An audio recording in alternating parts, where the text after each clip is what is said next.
ciidanka booliiska Soomaaliyeed qaybtooda ka howlgasha magaalada Cadaado ayaa maanta u dabaaldegay sanad guuradii 75aad ee ka soo wareegtay markii la aasaasay ciidanka booliiska Soomaaliyeed sanadkii 1943.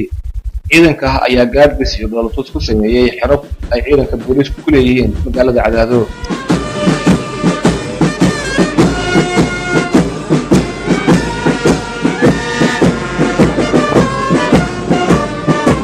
saraakiisha booliiska iyo madaxda degmada ayaa salaan sharaf ka qaatay ciidanka. taliyaha saldhigga booliiska Cadaado gaashaanle Xuseen Cumar Muumin iyo taliye ku-xigeenka labaad ee ciidanka booliiska Galmudug gaashaanle Cabdikariir Maxamuud Maxamed ayaa ugu horeyn waxa ay hambalyo u direen ciidanka booliiska Galmudug sidoo kale waxa ay ka warbixiyeen xaaladda ciidanka booliiska. waxaan leeyahay ciidanka booliiska Soomaaliyeed meel walba ay joogaan hambalyo saraakiil xigeenada alifleyda dableyda dhammaan xaasiskooda waxaan leeyahay hambalyo.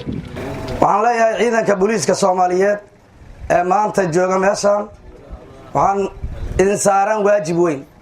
waajibkaas haddii aad u gudatiin sida ay u tahay una niyeysatiin inaad dalkiina iyo dadkiina iyo diintiina ilaahay dartiis ugu shaqaydin sida cadan ugu shaqaydin ajar baa ilaahay idinka qoraya ayadoo sax ah oo qaabaysan oo run ahaan anigu waxaan leeyahay waa markii ugu horeysay oo ciidamada booliiska dowlad goboleedka Galmudug ay xuquuqdooda si dhab ah u helaan.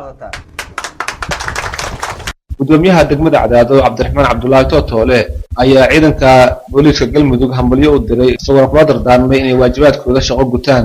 horta waxaad ogaatiin adduunka wax la ilaashado dawladnimo ugu fiican wax dadka Soomaaliyeed iyo dadka kale mujtamaca kala gaarana waa dawladnimo waxaan qabiil lagu helin oo qof shakhsi ku sii karin dawladda laga helaa.